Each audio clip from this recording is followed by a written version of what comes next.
पत्नी से कहा, मैंने अमीर बनने के लिए एक तरकीब सोची है। उसमें तुमको और बकरी दोनों को मेरी सहायता करनी पड़ेगी, क्योंकि अब केवल तुम दोनों ही मेरे पास रह गए हो और तुम तो मेरे लिए बहुत ही कीमती हो।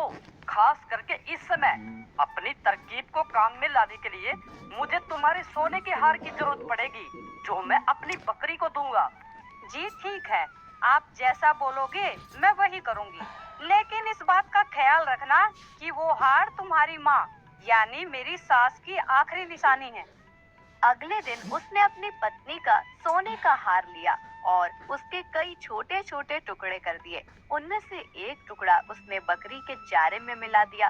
बाद में जब बकरी ने नींद की तो उसमें वह सोने का टुकड़ा चमक रहा था। उसने फिर एक बार बकरी के चारे में एक सोने का टुकड़ा मिला दिया और बकरी को लेकर वह गांव के सरदार के घर पहुंचा और आवाज लगाई, सरदार की जय हो, सरदार अमर रहे। कहो मेरे बच्चे, कैसे आना हुआ? सरदार, मेरे पास एक बहुत ही खास खबर है जिससे आप सबसे अमीर आदमी बन सकते हो। तब तुम ये खबर अपने पास ही रखकर खुद ही अमीर क्यों नहीं बन जाते? क्योंकि इतनी अमीरी तो केवल सरदारों को ही अच्छी लगती है।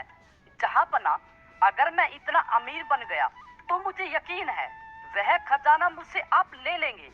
इसलिए मैंने यह सोचा कि उसे मैं आपको अपने आप ही दे दूं। चरणदास, तुम बहुत ही अक्लमंद आदमी हो। बताओ, क्या खबर है? चरणदास ने अपनी बकरी और उसकी लीद सरदार को दिखाई। सरदार को ऐसी बकरी देखकर बहुत आश्चर्य हुआ जो अपनी लीद में सोना निकालती है। इससे पहले ही वह अपने आश्चर्य पर काबू पाता कि इतने में बकरी ने फिर से लीद दे दी और उसमें भी सोने का एक टुकड़ा चमचमा रहा था। तुम इस बकरी का क्या लोगे? और देखो, ठीक दाम बताना, क्योंकि तुम जानते हो कि मैं तुमसे ये बकरी बिना कुछ दिए भी ले सकता हूँ। मैं हमेशा ठीक ही बोलता हूँ। जहांपना, आपके एक बहुत ही छोटे नौकर की हैसियत से मैं इसका दाम केवल 100 सोने के टुकड़े और 100 चांदी के टुकड़े मानता हूँ। चरणदास, तुमको 100 सोने के टुकड़े और 100 चांदी के टुकड़े मिल जाएंगे।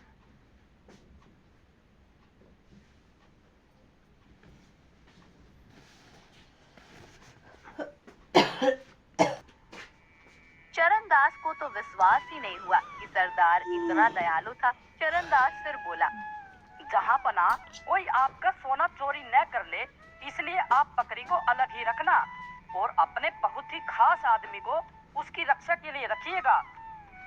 इतना कहकर वह वहां से चला गया। 4 दिन बाद उस बकरी को जहां रखा गया था वह जगह उसकी लीद से भर गई। सरदार के नौकरों ने वह पूरी लीद छान मारी पर उनको सोने का एक टुकड़ा भी नहीं मिला। ये देखकर सरदार गुस्से से भर गया और बोला, उस कमीने को मेरे पास जिंदा लेकर आओ, और अगर वह न आए तो उसको मार दो और उसका मरा हुआ शरीर देकर आओ, ताकि मैं उसको गिद्धों को खाने के लिए फेंक सकूं। चरणदास तो इसके लिए पहले से ही तैयार था, क्योंकि उसको मालूम था कि सरदार उसको बुलाएगा, क्योंकि उस बकरी की लीद में सोना तो निकलना ही नहीं था। उसने अपनी पत्नी को अपना प्लान पहले से ही बता दिया। कलावती, जब हम सरदार के पास जाएंगे, जो कुछ भी मैं तुमसे कहूँ उस हर बात पर बहस करना और उसको काटना। इस तरह हम आपस में लड़ेंगे और वहाँ से आगे मैं देख लूंगा। जी ठीक है, आप जैसा बोलोगे मैं वही करूंगी। उसने एक थैली में खून जैसा लाल रंग लिया और अपनी पत्नी के पेट पर बांध दिया। जैसे ही सरदार के आदमी उसके पास आए, उसने अपनी पत्नी को भी साथ लिया और उनके साथ चल दिया। सरदार के घर आकर चरणदास ने सलाम किया और बोला, सरदार की जय हो, सरदार अमर रहे। जहांपना, आपने मुझे बुलाया। चरणदास, तुमने तो कहा था कि तुम्हारी बकरी अपनी लीद में सोना निकालती है। मैंने उसको तुम्हारे कहे अनुसार 4 दिन तक एक अकेली जगह में रखा, पर मुझे उसकी लीद में सोने का एक टुकड़ा भी नहीं मिला। जहांपना, पर मैंने तो आपसे यह केवल कहा नहीं था, बल्कि करके भी दिखाया था। उसकी पत्नी बोली, सरदार, इसने आपको धोखा दिया था। बकरी की लीद से कोई सोना वोना नहीं निकलता। चरणदास चिल्लाया। चुप रह झूठी। कलावती ने भी जवाब में कहा। तुम झूठे हो। चरणदास ने गुस्सा होने का बहाना करते हुए अपनी पत्नी को बहुत डांटा। फिर उसने अपना छोटा सा चाकू निकाला, उसके पेट पर लिपटा हुआ वह थैला काट दिया। इससे इस थैले में भरा सारा खून फर्श पर बिखर गया और उसकी पत्नी जमीन पर गिर पड़ी। यह देखकर सरदार चिल्लाया। तुमने अपनी पत्नी को मार दिया? आपने मुझे बुलाया था ना? क्यों बुलाया था? जल्दी बताइए ताकि मैं अपनी पत्नी को फिर से जिंदा कर सकूं। सरदार ये सब देखकर परेशान था। वह बोला, तुमने अभी अभी एक इतना बड़ा जुर्म किया है और तुम मुझसे पूछ रहे हो कि मैंने तुमको यहाँ क्यों बुलाया? भूल जाओ कि मैंने तुमको यहाँ बुलाया है। तुमने अपनी पत्नी को मारा है। तुमने एक भयानक जुर्म किया है, वह भी मेरी आंखों के सामने। अब तुम उसकी सजा भुगतने के लिए तैयार हो जाओ। चरणदास ने तुरंत ही एक गिलास भरकर पानी मांगा। सरदार ने पानी मंगवा दिया। चरणदास ने उसके ऊपर कुछ शब्द बोले। फिर उसने अपनी गाय की पूंछ का चवर उस पानी में डुबोया और उस पूंछ को 7 बार झटक कर उससे एक आवाज करते हुए वह पानी अपनी पत्नी पर छिड़क दिया। वह बोला, इसका कटा हुआ शरीर ठीक हो जाए और मैं तुझे हुक्म देता हूँ कि तू उठ जा। उसकी पत्नी तुरंत ही उठकर बैठ गई। अब उसका भी कहीं से कटा हुआ नहीं था। गाय की उस पूंछ के चवर की ताकत को देखकर सरदार ने सोचा कि अगर यह चवर उसके पास हो तो वह कितना ताकतवर हो जाएगा। वह अपने उन सब मरे हुए लोगों को जिंदा कर सकता है जो मर गए थे। तो वह चरणदास से बोला, मैंने तो कभी ये सोचा भी नहीं था कि मैं अपनी आंखों से ऐसी ताकत देख पाऊंगा। मुझे लगता है कि मैं बीज में सोना निकालने वाली बकरी के बदले यह चवर लेना ज्यादा पसंद करूंगा। चरणदास, तुम मुझे इसे कितने में बेचोगे? जहाँ पना, मुझे यकीन है कि आप जानते हैं यह चवर इस बकरी से कहीं ज्यादा कीमती है, पर मैं आपको इसे 200 सोने के टुकड़े और 200 चांदी के टुकड़े में दे दूंगा। सरदार ने उस चवर के दाम चरणदास को दे दिए और वह चवर उससे ले लिया। एक दिन जब सरदार अपने सलाहकारों के साथ खा पी रहे थे तो उसी समय उसकी एक पत्नी वहां और खाना रखने के लिए आई। तो उसने उन लोगों से कहा, मैं पहले अपनी पत्नी को मार दूंगा और फिर इसे जिंदा करूंगा। तुरंत ही उसने अपनी पत्नी को पकड़कर जमीन पर गिरा दिया और उसका गला काट दिया। उसका एक सलाहकार ये देखकर घबरा गया और चीख पड़ा, सरदार, यह आपने क्या किया? आपने तो उन्हें मार ही दिया। ठीक है, अब हम खाना खाते हैं और पीते हैं। बाद में मैं इसको जल्द ही जिंदा कर दूंगा। पर उसके सलाहकारों को तो चिंता हो रही थी। उन्होंने सरदार को उसे जल्दी ही जिंदा करने को कहा। सरदार ने तब वह चवर पानी से भरे ग्लास में डुबोया और चरणदास की तरह कुछ शब्द बोले। फिर उसने चवर को 7 बार हवा में हिलाया और उसका पानी अपनी पत्नी के शरीर पर छिड़क दिया। उसने उसको हुक्म दिया कि वह उठ जाए, पर वह तो वहीं की वहीं पड़ी रही, हिली भी नहीं वहाँ से। उसने वह सब एक बार और दोहराया, पर फिर भी कुछ नहीं हुआ। ये देखकर वह खुद भी डर गया। उसने अपने नौकरों को फिर से चरणदास को लाने के लिए कहा और बोला, अब की बार तो चरणदास को मरना ही पड़ेगा। नौकर चरणदास को सरदार के पास ले आए।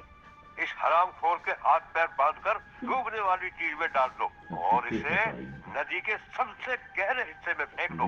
उन आदमियों ने चरणदास के हाथ बांधे और एक चमड़े के थैले में डालकर उस थैले का मुंह रस्सी से बांध दिया।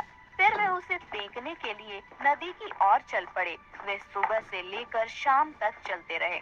अब उनको लघुशंका के लिए जाना था, तो वह थैला उन्होंने सड़क के किनारे रख दिया और एक झाड़ी की तरफ चले गए। इससे पहले कि वे वहां से लौट कर आते, एक व्यापारी अपने गधे पर चढ़कर वहां से गुजर रहा था। चरणदास को कुछ आवाज आई तो वह थैले में से बोला, मेहरबानी करके कोई मेरी मदद करो, मुझे सोना चांदी नहीं चाहिए। सरदार अपनी जिंदगी बचाने के लिए मुझे अपना खजाना देना चाहता है, पर मुझे उसका कोई खजाना वजाना नहीं चाहिए। मैं गरीब ही ठीक हूँ। तुम पागल हो गए हो क्या? अरे हर आदमी अमीर होना चाहता है और तुम कह रहे हो कि तुम गरीब ही ठीक हो। हाँ, मैं ठीक कह रहा हूँ। वह खजाना तुम ले लो। यह पैसा मेरे लिए हमेशा से ही एक परेशानी रहा है। तुम मुझे खोल दो और तुम मेरी जगह इस थैले में बैठ जाओ। मुझे वह खजाना नहीं चाहिए। वह खजाना तुम ले लो। उस आदमी ने तुरंत ही वह थैला खोला, चरणदास को बाहर निकाला और खुद उस थैले में बंद हो गया। चरणदास उस आदमी के गधे पर बैठकर वहां से चला गया। कुछ ही देर में सरदार के आदमी लघु शंका से वापस आ गए। उन्होंने वह थैला उठाया और उसे उठाकर चल दिए। उनमें से एक बोला, आखिर चरणदास तुम हमारे हाथ लग ही गए। अब तुम किसी को धोखा नहीं दे पाओगे। हम तुम्हें अब नदी में फेंक देंगे। वो आदमी ये बातें सुनकर थैले में से चिल्लाया, नहीं नहीं, मैं चरणदास नहीं हूँ, मैं हूँ, मुझे खोल दो। हाँ हाँ, वह तुम ही हो, वह तुम ही हो। ये कहकर उन्होंने उस थैले को नदी में फेंक दिया और सरदार के पास लौट गए। पर इससे पहले कि सरदार के नौकर उसको सारी खबर बताते कि चरणदास गधे पर सवार होकर वहां आ पहुंचा। सरदार तो उसको देखकर कुछ बोल ही नहीं सका। चरणदास सरदार से बोला, सरदार सरदार, आपके पुरखों ने आशीर्वाद भेजा है। अच्छा हो अगर आप भी उनसे मिलने वहाँ चले जाए। वे आपको बहुत याद करते हैं। वहाँ सोना और चांदी टनों में है। वे चाहते हैं कि आप खुद वहाँ जाकर वह सोना चांदी ले आए। आपको वहाँ जरूर जाना चाहिए जहाँ मैं गया था। जब तक आप वहाँ से लौटकर नहीं आते तब तक मैं यहाँ रहता हूँ। यह सुनकर सरदार ने अपने गांव वालों को बुलाया और उनसे कहा, चरणदास ने मेरे पुरखों को देखा है। मैं भी उनको देखने जाना चाहता हूँ। जब तक मैं उनके दर्शन करके नहीं आता तब तक यह चरणदास ही तुम्हारा सरदार रहेगा।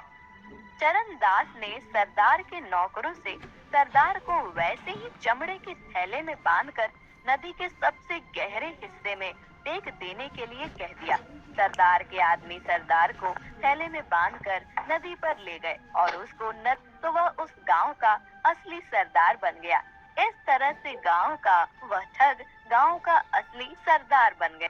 रामधन तिवारी को परमात्मा ने सब कुछ दिया था। उन्हें जंगल की तरह जान पड़ता।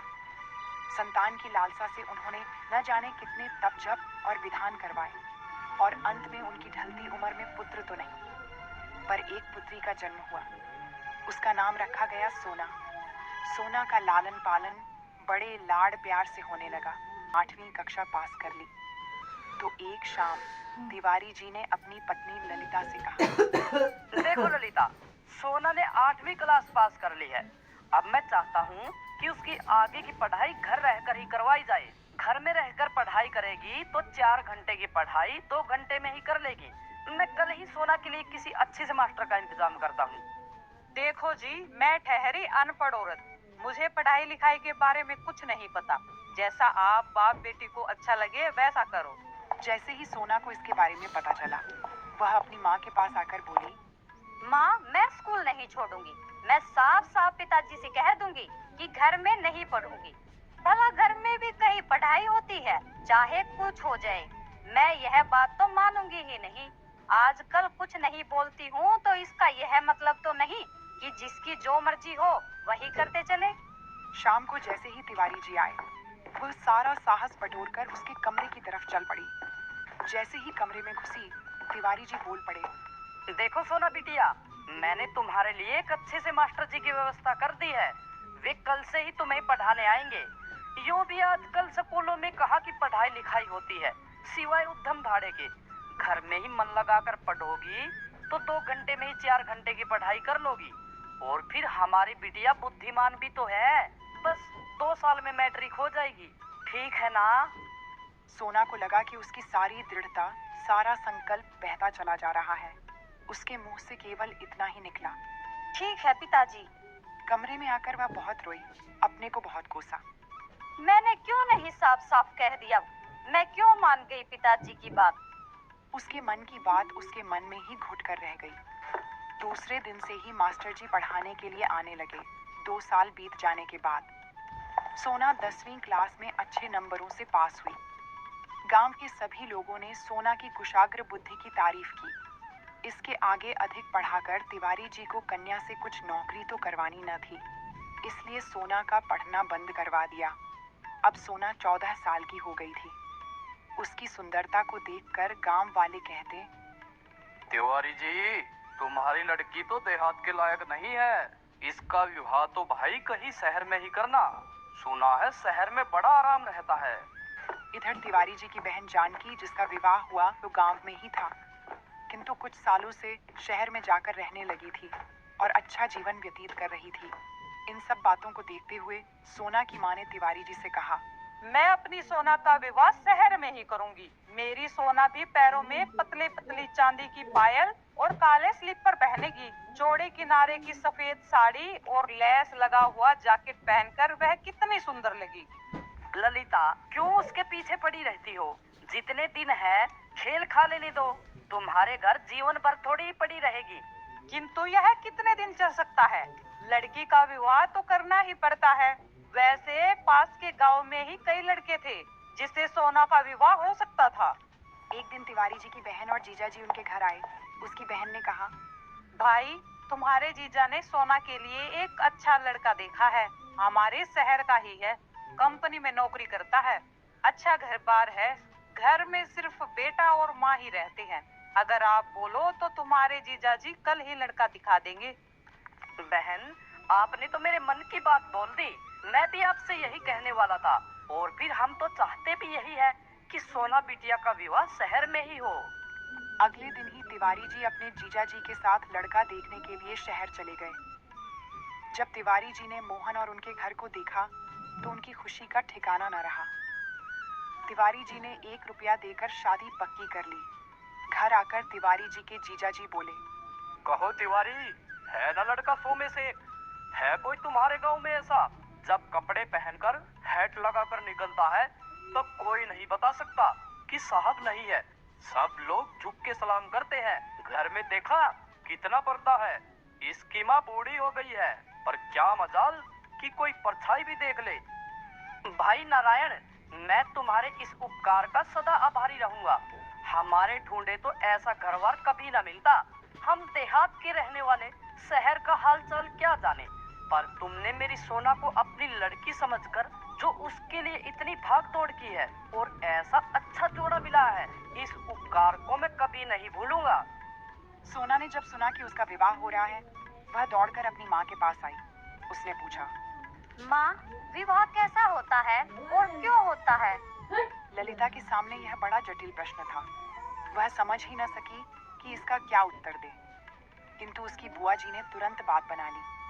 सोना, विवाह होने पर अच्छे अच्छे कपड़े गहने मिलते हैं, इसलिए विवाह होता है। बुआ जी, फिर क्या होता है? फिर सास के घर जाना पड़ता है। मैं तुझे अपने साथ लेके चलूंगी। वो तो मैं पहले से ही जानती थी बुआ जी कि विवाह करने पर सास के घर जाना पड़ता है, पर मैं कहीं नहीं जाऊंगी। अभी से कह देती हूँ, विवाह करो चाहे ना करो। कहती हुई सोना खेलने चली गई। ललिता की आंखों में आंसू बनकर उमड़ आए। वो बोली, अभी बचपना है, बड़ी होगी तब सब समझ जाएगी। फिर तो ससुराल से आना 1-2 दिन के लिए भी कठिन हो जाएगा। भाभी देखो ना, मैं 2-4 दिन के लिए आती हूँ तो रात दिन बस वही की फिक्र लगी रहती है। जहाँ गृहस्थी का झंझट सर पर पड़ा, सब खेलना कूदना भूल जाएगी। जब तक विवाह नहीं होता तभी तक का खेलना खाना समझो। जानकी दीदी, तुम लोगों की दया से मेरी सोना सुखी रही। जैसे उसका नाम सोना है, उसके जीवन में सोना ही बरसता रही। कुछ दिनों के बाद सोना का विवाह हो गया। विदा का समय आया। तिवारी जी बोले, सोना बेटा, नए जीवन का स्वागत खुले दिल और दिमाग से करना। मुझे भरोसा है कि तुम अपनी समझदारी से सब अच्छे से संभाल लोगी। पर चाहे कुछ भी हो जाए, ये मत भूलना कि ये घर हमेशा वैसा ही तुम्हारा रहेगा जैसे पहले था। सोना विदा हो गई, किंतु घर पहुंचने पर वह एक कोठरी में बंद कर दी गई और बाहर से साफ हवा उसे दुर्लभ हो गई। 4-6 दिन में ही उसके गुलाबी गाल पीले पड़ गए। एक दिन मोहन ऑफिस चले गए। सास सो रही थी। सोना आंगन के बाहर के दरवाजे के पास चली आई। यहाँ देहात की सुंदरता तो न थी, फिर भी साफ हवा तो थी। किंतु उसी समय एक बुढ़िया उधर से निकली। सोना को उसने दरवाजे के पास देख लिया। उसने आकर मोहन की माँ से कहा, बहू को जरा संभाल कर रखो, न साल न 6 महीने अभी से खड़ी होकर झांकती है। यह लक्षण अच्छे घर की बहू बेटियों को शोभा नहीं देते। मोहन की अम्मा, तुम्हारी इतनी उम्र हो गई, आज तक किसी ने परछाई तक न देखी, और तुम्हारी बहू के ये लक्षण, कलयुग इसी को कहते हैं। बुढ़िया तो उपदेश देकर चली गई, पर सोना को उस दिन बड़ी डांट पड़ी। उसकी समझ में ही न आया कि दरवाजे के पास जाकर उसने कौन सा अपराध कर डाला। इसी बीच जब तिवारी जी सोना को लेने आए तो उसे ऐसा जान पड़ा जैसे किसी ने डूबने से बचा लिया हो। पिता को देखकर वह बड़ी खुश हुई। घर आकर सोना ने कहा, पापा, अब मैं कभी ससुराल नहीं जाऊंगी। सारा दिन एक ही कोठरी में बंद रहना पड़ता है। अगर गलती से भी दरवाजे पर चली गई तो वो लोग ऐसे चिल्लाते हैं जैसे मुझसे कोई बहुत बड़ा अपराध हो गया हो। बेटा, तुम चिंता मत करो। जब मोहन तुम्हें लेने आएगा तो मैं उसे समझा दूंगा। सोना को आए अभी 15 दिन भी न हुए थे कि मोहन सोना को लेने के लिए आ गए। वे जब आ रहे थे तो सोना उन्हें रास्ते में ही पेड़ पर चढ़ी हुई मिली। उसके साथ और भी बहुत से लड़के लड़कियां थीं। उसकी आंखों में खून उतर आया।